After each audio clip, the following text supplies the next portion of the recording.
All right. Uma today she's very tired. All right. Besebhala ilanga lonke. Yo, yeah. Nami myself ngikhathele. So she's asleep. She's asleep. And then ngiyathi ngizomvusa ngo 10:30 for her meal ka 10:30. All right.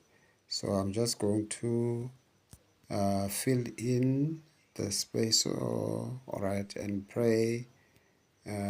Since the angels of God are here, because they know what every 9 p.m. they must collect prayers of the Mia family to God, and Uma has maintained the prayer throughout.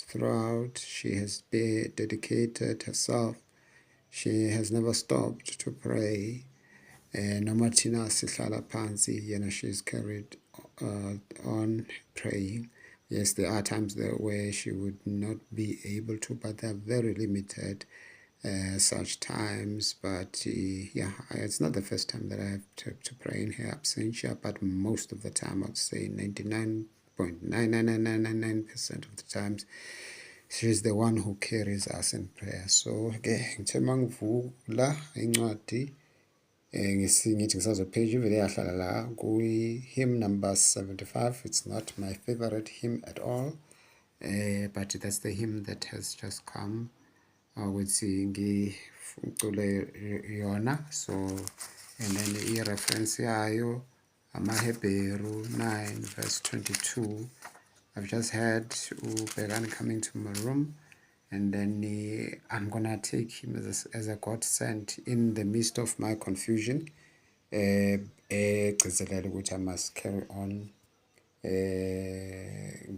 case there, just like Noma Mncane showed the same thing, just like Umpume said the same thing, just like everybody has said the same thing. So God is basically saying I must carry on. So that's what I need to respect from God. So help me in Jesus' mighty name, my Lord and Savior. Now, itulo 75. Let's see. Ngingahlanzwa kanina igazi likaJesu lodwa, ngingasinda kanina igazi likaJesu lodwa. Igugu leli kimi lingenza ngibe mhlophe, umthombo wodwa wami igazi likaJesu lodwa, nantelo kuhlanzwa kwami igazi likaJesu lodwa, nokuthethelelwa kwami igazi likaJesu lodwa,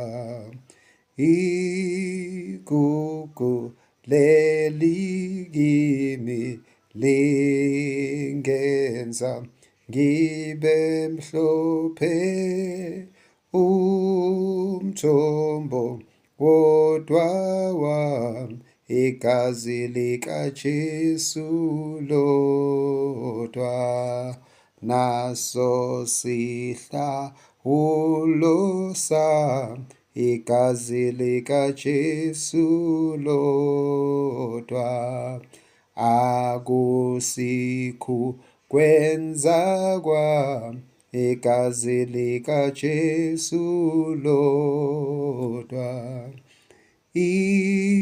igugu leli kimi lingenza ngibe mhlophe, umthombo wodwa wami igazi likaJesu lodwa, nakho ukuthula kwami igazi likaJesu lodwa, nakho ukulunga kwami igazi likaJesu lodwa. Igugu leli kimi lingenza ngibe mhlophe, umthombo wodwa wami igazi likaJesu lodwa.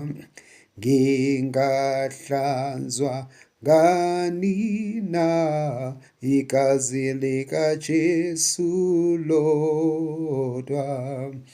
Ngingasinda ngani na igazi likaJesu lodwa.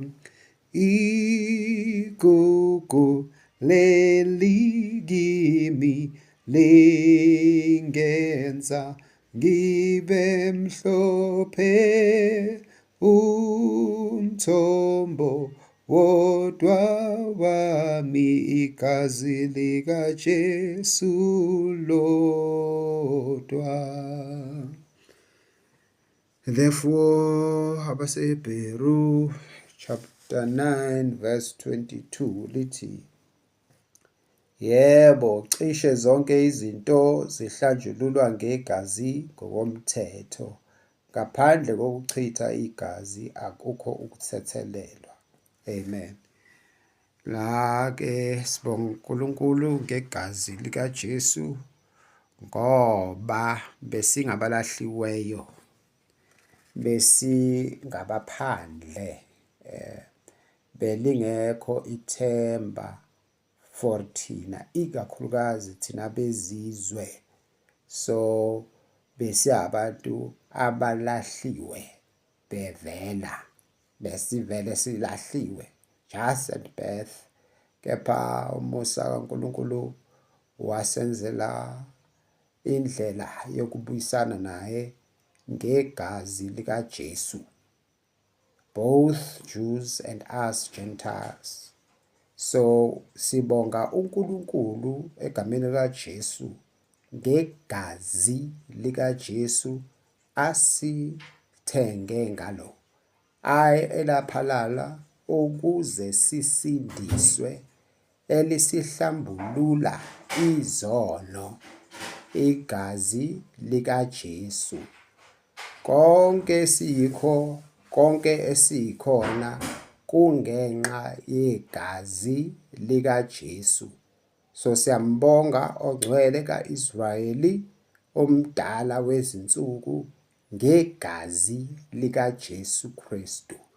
Sibonga ukuthi kucheliwe igceke lonke ngegazi likaJesu, sihlanziwe ngegazi likaJesu.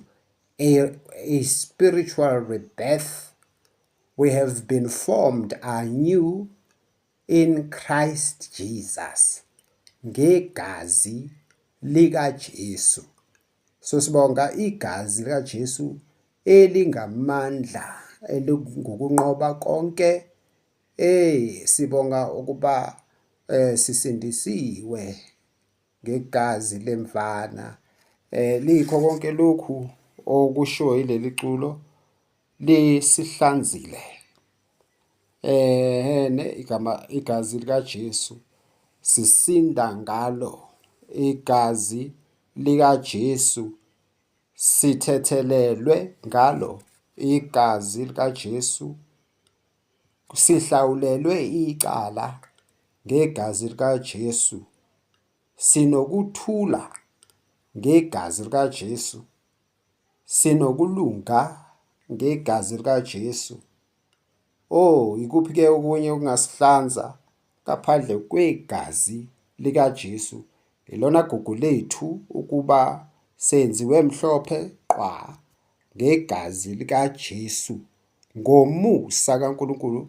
Ingakho stanza 3 ithi, akusikho ukwenza kwami, yigazi likaJesu. So asizisindisanga mina noma, senzelwe umusa nebandla lonke likaNkulunkulu throughout the nations, tribes, clans, families, nations, countries, the world, senzelwe umusa. Njengoba incwadi yabase-Efesu chapter 2 isho ukuthi we are saved by grace through faith. Akukho ukuzincoma, ukuzethemba whatsoever. So konke lokhu sikwenzele ngomusa. It's not by any works. We didn't earn salvation. We received salvation by grace. Praise the Lord in Jesus' mighty name. So therefore, that is the word for today. In Mom's absentia, she is asleep. The angels of God are taking care of her. The angels of God are fighting her battles. The angels of God are acting in line with iHubo 23 neHubo 91 egameni lenkosi uJesu Kristu. She is dreaming dreams inspired by God in Jesus' mighty name. Njengoba athi abadala baza kuphupha amaphupho kwincwadi kaJoel. Bless the Lord. Dreams inspired by God, not by demons, in Jesus' mighty name, our Lord and Savior. So thank God ukuthi she is fully under the cover and the protection of God's Holy Spirit. She is cleansed in the blood of Jesus Christ, which cleanses us whiter than snow. Praise the Lord. So siyabonga ngokunjalo ukuthi we have been purified, made whole, and made holy through the blood of Jesus Christ. Praise the Lord. So ngizobuyela engomeni ngenze ngokwesiko esikhuleka ngalo ivesi lokugcina-ke bese ngiyakhuleka. Ngingahlanzwa ngani na igazi likaJesu lodwa, ngingasinda ngani na igazi likaJesu lodwa. Igugu leli kimi lingenza ngibe mhlophe, umthombo wodwa wami igazi likaJesu lodwa.